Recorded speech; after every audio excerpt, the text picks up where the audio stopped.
Christina, yeah. So finishing where I left off from being kidnapped, leading up to being kidnapped. Um,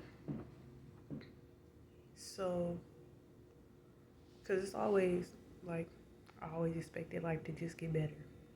Life started off when I was 3, just everything flipped, and I was just thinking everything was gonna get better, and it just never did. And I didn't think it could get bad the way it got bad, but so for that purpose, I'm gonna just where I'm at, where I'm being kidnapped. We were in Killeen, Texas.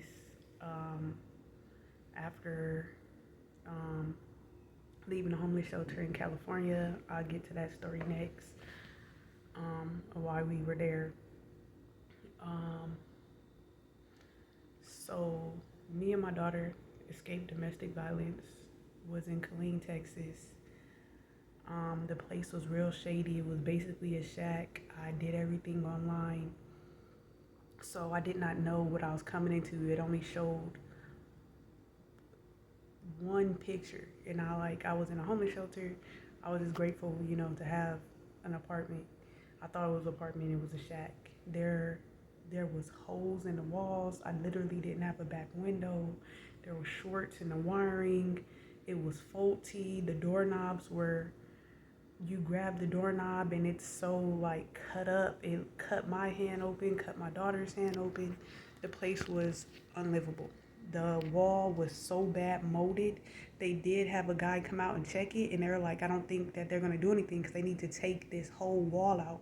He let me know it was very bad molded, which I knew because that's my MOS. It was molded so bad it was caving in, like it was bent in like a cricket letter, a backwards letter C. The wall was giving in. It was not livable. Me and my daughter was getting sick. I'm putting in work orders. I couldn't afford anything else. Um, they were ignoring the work orders. We were there for 2 years. The small stuff, the shower, I fixed that myself. Certain little things, missing screws and stuff where they had open wires and stuff out, fixed that myself. But they're ignoring my work orders. I don't really go in person because I have real bad social anxiety. I had to go down there because time was going by. They would send people out to check it. They put tape on the bedroom window. They're supposed to be coming back to fix it. Never did. The guy came out for the wall, was supposed to fix the wall, supposed to take the whole wall out and replace the wall. Never came back. Shortening the wire, the electric pole in the backyard caught on fire.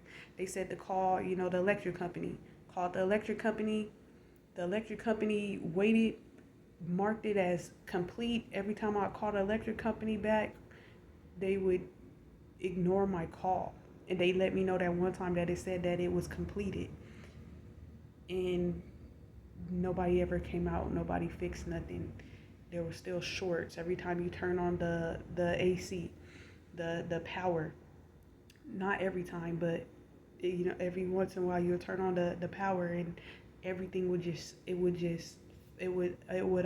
would trigger it to like everything would go off and come back on. It was wired. Everything was wired wrong up in there. So we had survived one winter, barely. Like we was freezing. We had to like get a whole bunch of covers, huddle up. Barely made it. So I'm letting them know like I gotta board this stuff up. I have to, and it's either I'm gonna take money out of my child's mouth or I'm not gonna be able to pay rent. So I let them know for the 3 months. Because I went in, they laughed at me. Then people laughed in my face. So I got back, I called them, wrote them an email, and let them know because I'm having to make these parent decisions, and I'm not gonna take food out of my child's mouth. I've been fixing everything up. They haven't been paying me back for it. Wasn't asking to be paid back for it. And so I let them know like, okay, you guys are giving me no choice. I'm gonna have to fix this place up so me and my child don't die in the winter. And in those months, I'm not gonna be able to pay rent because I'm also fixing up your unit. And then after that, I will again begin paying rent.